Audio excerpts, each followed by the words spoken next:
আগামী ফেব্রুয়ারিতে নির্ধারিত জাতীয় সংসদ নির্বাচনকে বানচাল করতে একটি মহল পরিকল্পিতভাবে দেশের আইনশৃঙ্খলা পরিস্থিতি অবনতি ঘটাচ্ছে বলে মন্তব্য করেছেন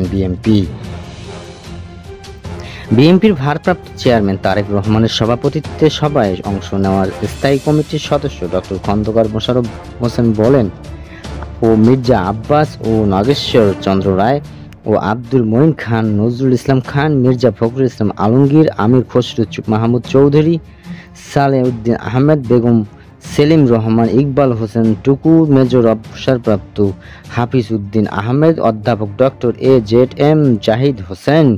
সভা শেষে দেওয়া বিবৃতিতে মির্জা ফখরুল বলেন, সভায় গতকাল গোপালগঞ্জের জাতীয় নাগরিক পার্টির সভায় আওয়ামী লীগের দুর্বৃত্তের সমর্থকদের হামলায় 4 জন নিহতের ঘটনায় বিএনপি গভীর শোক ও নিন্দা প্রকাশ করছে।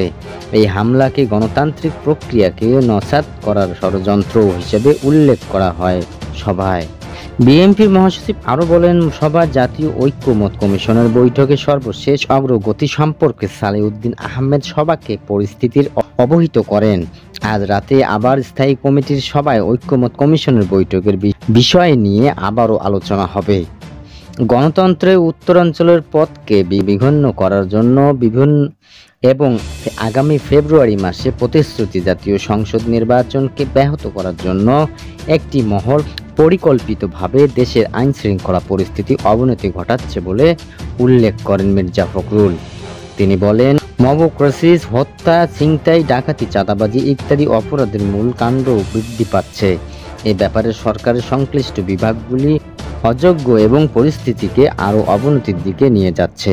সংশ্লিষ্ট দায়িত্বপ্রাপ্ত উপদেষ্টারা গণমাধ্যমে শুধু কথাই বলছে, কিন্তু কার্যকরী পদক্ষেপ নিতে ব্যর্থ হচ্ছে।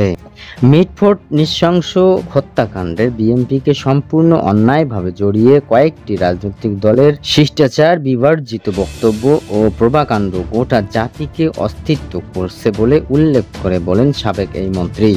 তিনি বলেন, বিশেষ করে স্বাধীনতার ঘোষণা শহীদ president Ziaur Rahman, BNP chairperson Begum Khaleda Zia এবং ফ্যাসিস্ট বিরোধী আন্দোলনের তরুণ জনপ্রিয় নেতা তারেক রহমান সম্পর্কে রাজনীতি শিষ্টাচার বিবর্জিত যেসব অশ্লীল বক্তব্য গোটা জাতিকে বিক্ষুব্ধ করেছে।